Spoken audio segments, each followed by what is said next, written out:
د ام پی نیوز ګرانو قدردانو کتونکو زه یم ستاسو ورور او ستاسو کوربه شهاب خان.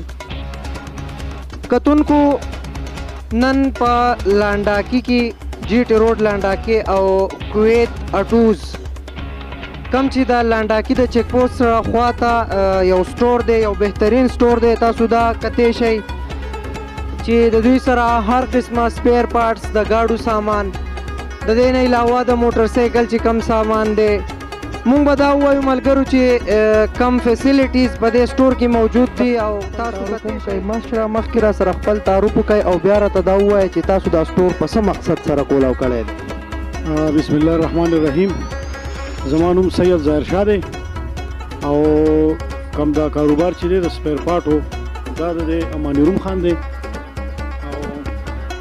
زه لوک افټر کوم دا ټول کاروبار ځکه چې هغه په کویت کې دی او دا مونږ په دې نیت باندې دلته کې دا کاروبار سٹارټ کړی دی چې کو تاسو نن سبا وګورئ نو په دې بازارونو د خلکو چې کم دی د رش نه خلک ډېر زیات تنګ دی.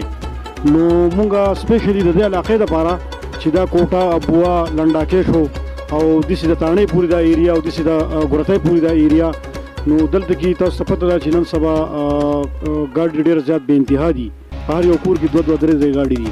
نو د هغوی دغه دپاره مونږ دا سپیر پارټ چې کوم دی د سہولیات دپاره چې دي ته دلته کې د دې سټور سره ستاسو سره دلته څه اټو ورکشاپ نه علاوه چې دی د کم چې د ګاډو کار کوي او ورکشاپ یې که نه د هغې څه سہولت در سره شته؟